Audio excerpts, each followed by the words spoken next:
Bueno, buenos días, buenas tardes, buenas noches, según en el horario en el que nos estén viendo y escuchando. En el día de hoy hablaremos de una enfermedad crónica seria y una enfermedad progresiva que realmente afecta la calidad de vida de aquellas personas que lo padecen. Estamos hablando de la insuficiencia venosa y para ello el día de hoy nos acompaña la doctora Karen Giraldo, cirujana vascular, miembro de la Sociedad Colombiana de Cirugía Vascular. Doctora, bienvenida. Bueno, muchísimas gracias por la invitación. No, a usted por acompañarnos y, doctora, yo creo que entremos en materia, hablar sobre, primero, qué es la insuficiencia venosa. Bueno, la insuficiencia venosa es la incapacidad del sistema venoso para realizar el retorno venoso adecuado, sea en el sistema venoso profundo o en el sistema venoso superficial. Y esto se debe a dos factores. Uno, a que tengamos un daño en la pared del vaso, o dos, un daño en las válvulas de las venas, ¿sí? Sí. Esto lo que conlleva es un reflujo, precisamente de la sangre, que es lo que nosotros podemos observar, medir, determinar mediante, por ejemplo, el Doppler, que es uno de los estudios, pues, como el gol estándar que tenemos para el diagnóstico de esta patología. Ok. Y, doctora, digamos que, ¿cuáles son esos factores de riesgo pues, para llegar a padecer esta enfermedad?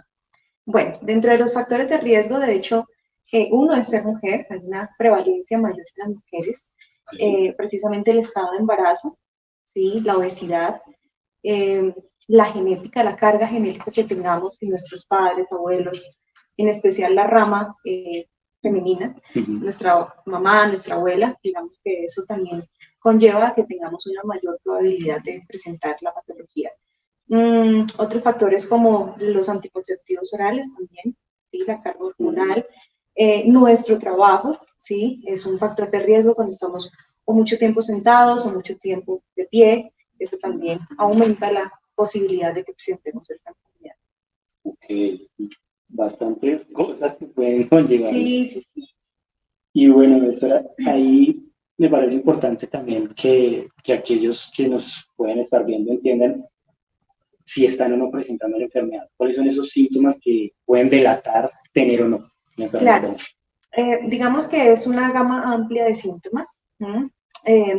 Tenemos el dolor, el tipo, sobre todo la pesadez, ¿sí? Cuando tenemos ese cansancio, sí. A veces sin pues decimos no estamos todo el día de pie o no estamos todo el tiempo en una sola posición y siento dolor, cansancio, pesadez, hormigueo.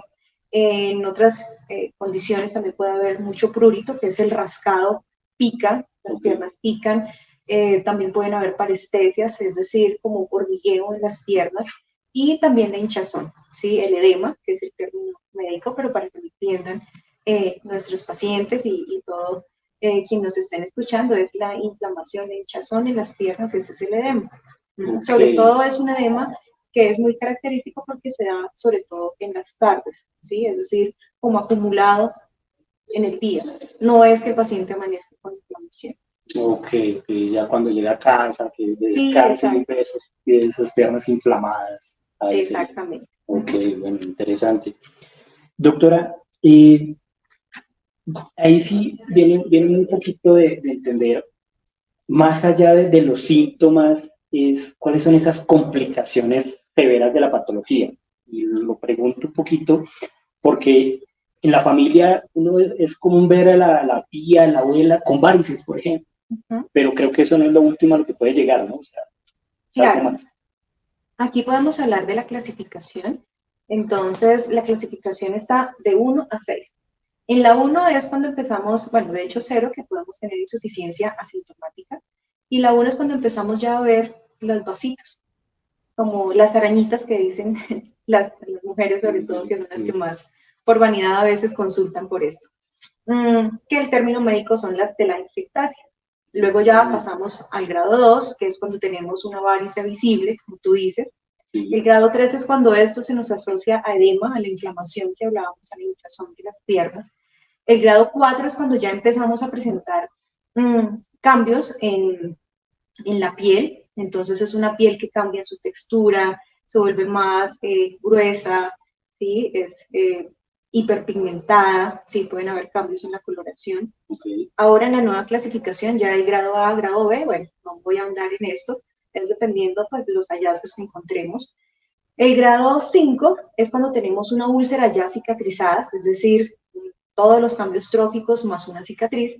Y el grado 6 es cuando ya tenemos una úlcera activa. Y lo que tú dices es muy importante porque una úlcera incapacita terriblemente a un paciente, ¿sí? Es muy limitante, es muy dolorosa, pero aparte de eso no solamente no es lo que conlleva, digamos, el dolor físico como tal, sino es todo lo que implica emocional, mental, en todo su ámbito, ¿sí? No solamente, digamos, la parte física, sino también, perdón, social, de pareja. Son pacientes que obviamente toda su calidad de vida se va a ver afectada porque se relacionan mal, ¿sí? A veces dicen, no, es que esto me huele feo, yo no voy a una reunión, o he tenido pacientes que, por ejemplo, hasta su intimidad se ve afectada, pues porque obviamente con secreción, con dolor, pues es muy incómodo. Claro. Entonces sí es una patología que si no la tratamos a tiempo va a tener complicaciones que van a afectar a todo nivel al paciente. Eso que acaba de decir me parece súper importante porque en el argot social es como muy común escuchar, yo tengo una varice. Ya, o sea, ya dan por hecho que sí, eso es normal y eso ya porque sí. Y dejan pasar la vida y nunca consultan, nunca hacen nada.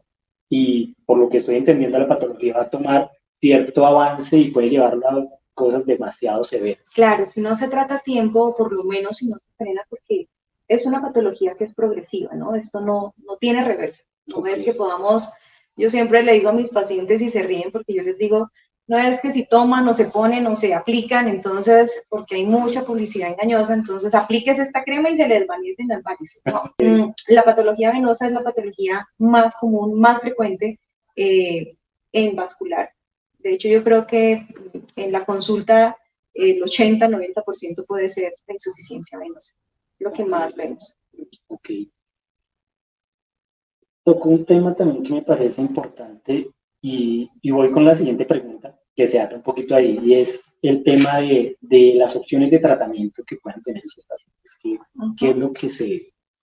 Bueno, digamos que las clasificaciones también están hechas precisamente para ver cómo podemos manejar nuestros pacientes. Entonces, en los grados iniciales, grado 1, grado 2, podemos dar manejo médico. ¿Qué es manejo médico? Es lo principal, yo creo que la base del tratamiento de la insuficiencia venosa es la elastocompresión, es decir, las medias de compresión. Ayudan mucho. Pero obviamente deben también ser formuladas, ¿no? No es la misma que si le quedó a mi abuela, a mi vecina, entonces yo me las pongo, no.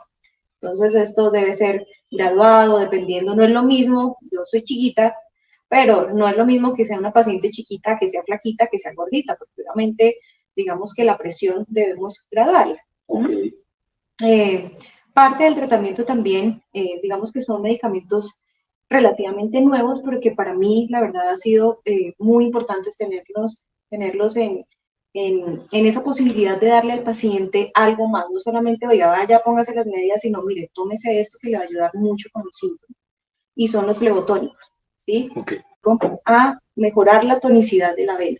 Okay. Entonces, esto hace que disminuya la permeabilidad capilar, disminuyendo la inflamación, el edema, y obviamente todos los síntomas que conlleva la enfermedad. ¿Qué más podemos hacer? Ejercicio, estimular la bomba muscular que tenemos, que son en nuestra pierna principalmente los gemelos, los músculos que nos ayudan a mejorar esa circulación, el retorno venoso.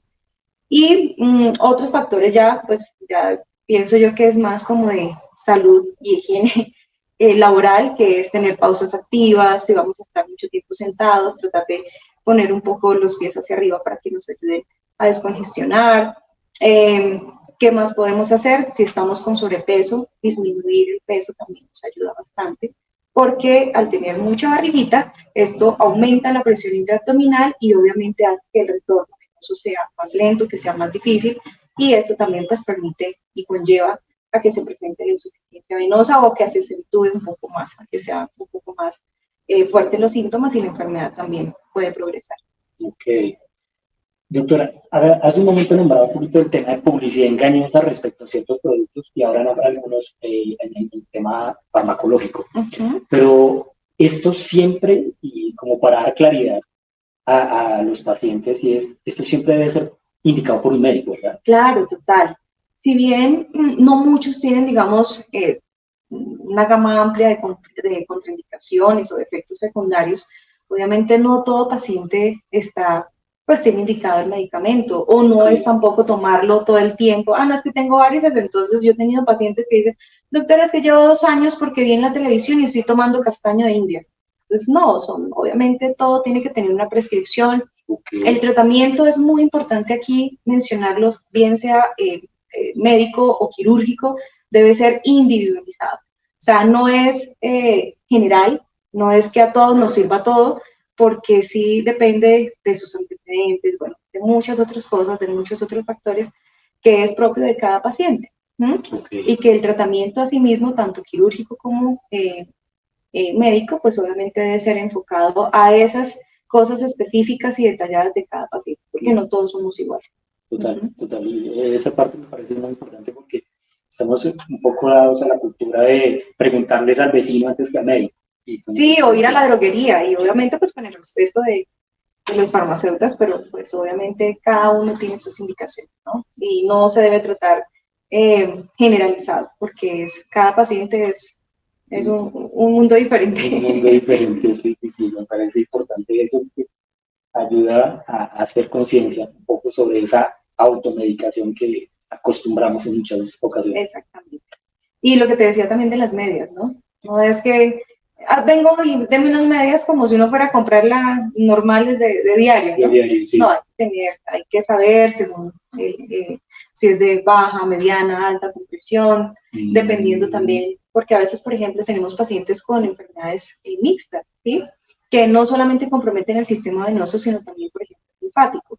O pacientes con enfermedad arterial que tienen insuficiencia venosa. Entonces, obviamente, no es, como lo decíamos previamente, algo generalizado de que si le quedó a mi vecina, a mi mamá, me va a quedar a mí. No, todo debe ser ordenado y por alguien pues estudiado en el tema, que en este caso pues pienso que los expertos somos los vasculares. Los vasculares. Que somos los que estudiamos para eso. Total, y eso me lleva precisamente a preguntarle, ¿qué hace un cirujano vascular? O sea, acaba de nombrar un poquito de un manejo que es el médico de otras partes de quirúrgica, gracias, parte de cirugía. Ahí entran ustedes en ambas, obviamente, pero ahí directamente, ¿cómo es el tema del cirujano? Bueno, digamos que ya con el paso del tiempo y el avance científico hay nuevas opciones de tratamiento. Antiguamente solamente teníamos pues la cirugía abierta, que es la varicosafenectomía o safenovaricectomía, que es hacer incisiones, ¿sí? Literalmente arrancamos la vena, quitamos la vena toda completa. Sí, es un poco traumática.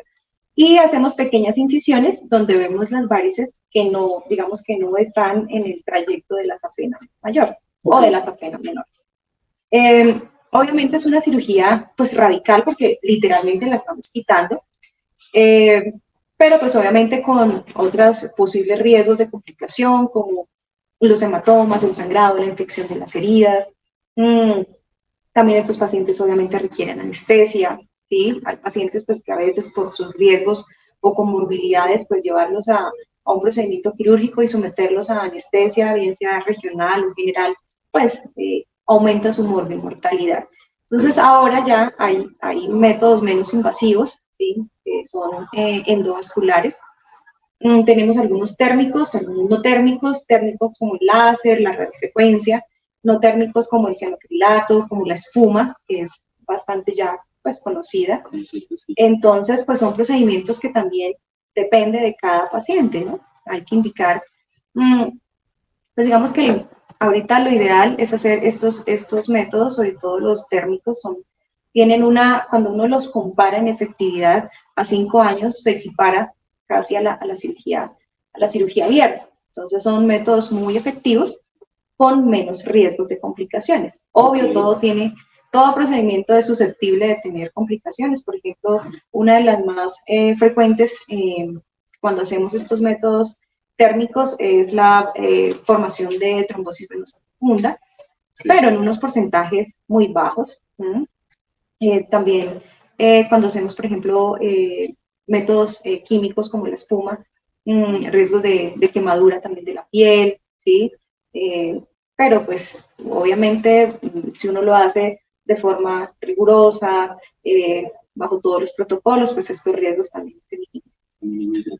Eso es importante porque es muy común de pronto en el argot social escuchar ese temor de aquellos que dicen, es que me enviaron a la cirugía vascular, es que me van a quitar las venas, y eso como que genera ese miedo, pero pues realmente no es que sea algo. Claro, y sobre todo que asocian a heridas, a dolor, ¿no? Total. Estos métodos, digamos que también disminuyen eso, ¿no? El dolor, porque vamos a tener heridas, se hacen algunos con anestesia local, por ejemplo, láser y radiofrecuencia, también se pone un tipo de anestesia que se llama tumescente, que también nos ayuda como a aislar para no haber quemadura de las estructuras cercanas. Pero, por ejemplo, el ENOF, que es la colocación de espuma intravenosa, pues ni siquiera anestesia local se requiere, porque yo le digo a mis pacientes, es como canalizar la venita y en vez de ponerle una inyección o suerito por la vena, es ponerle la espuma y eso pues conlleva a que haya una fibrosis. Todos estos métodos endovasculares lo que nos van a llevar es a una fibrosis para posteriormente pues sellar literalmente la venita, ¿sí? Ok, eso me lleva excluirla. Eso, o sea, para salir de una duda por ignorancia, digo, al cerrar la vena no pasa nada más, o sea, no es algo que de tenerle cierto miedo, pues, ya no, ay, me cerran la vena y ahora llega menos sangre, sí, pues. Sí, mira que es muy frecuente que la gente diga, bueno, ¿y ahora qué va a pasar con la sangre que está ahí?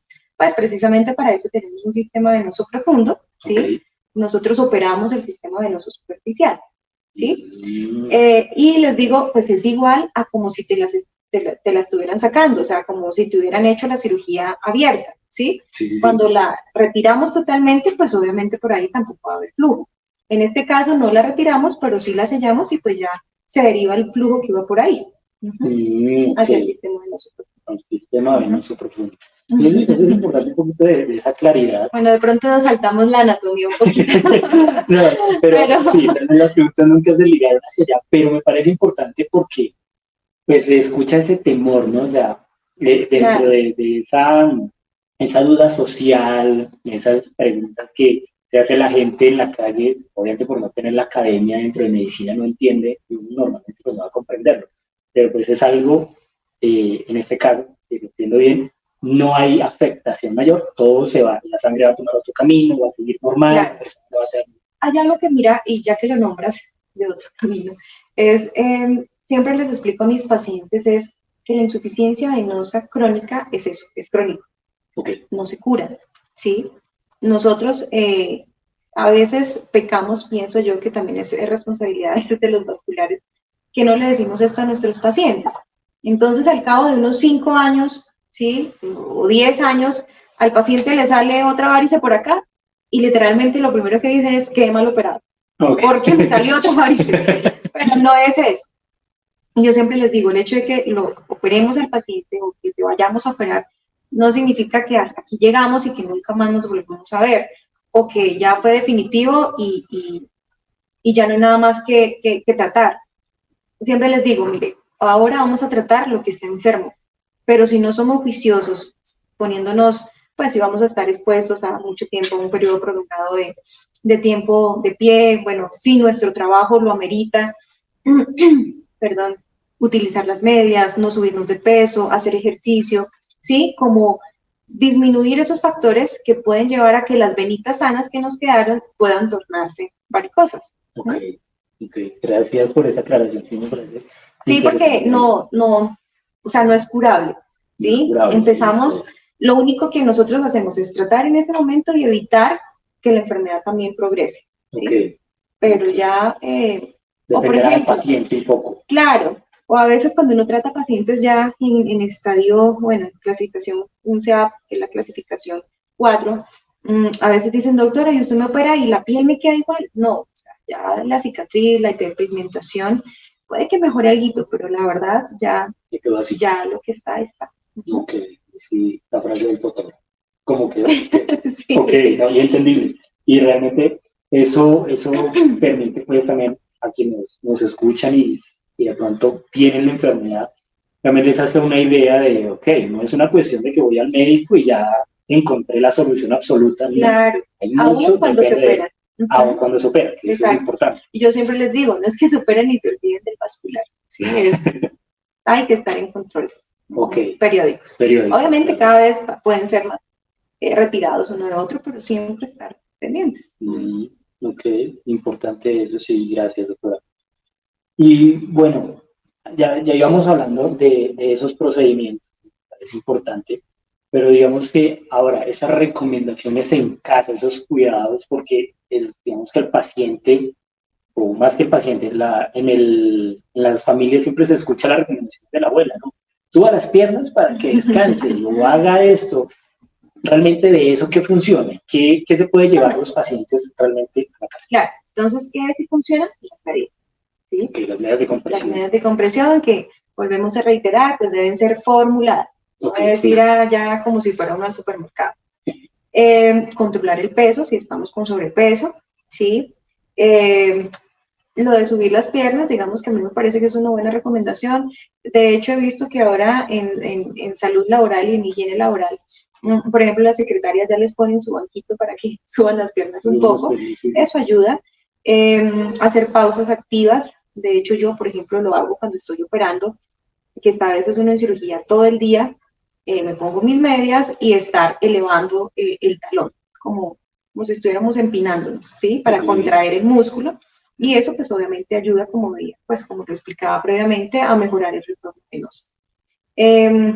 ¿Qué otras recomendaciones?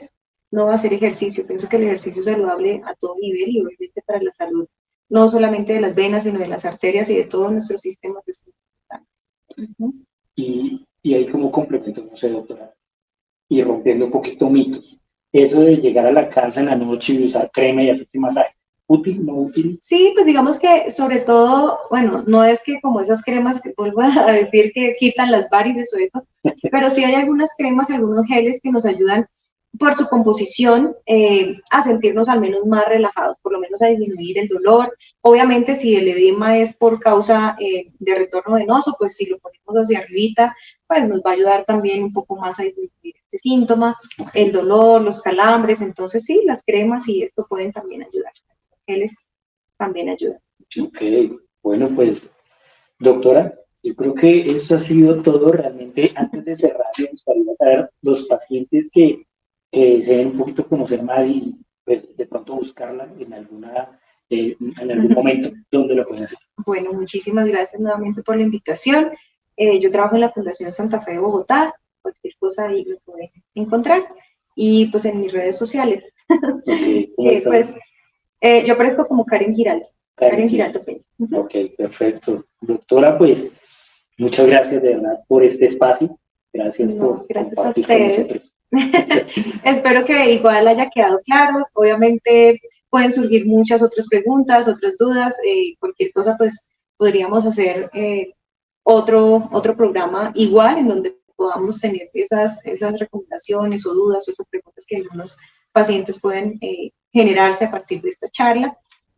Obviamente la insuficiencia venosa, como lo decía al comienzo, es una de las patologías más comunes, es una patología que podría parecer no tan compleja, pero la verdad sí lo es, y obviamente abarca muchas cosas que en este corto tiempo de pronto no tocamos a fondo, pero que, como decimos, pues si hay la posibilidad y la oportunidad de hacerlo nuevamente, si Dios lo permite, pues aquí estaremos para resolver esas preguntas. Doctora, así será realmente.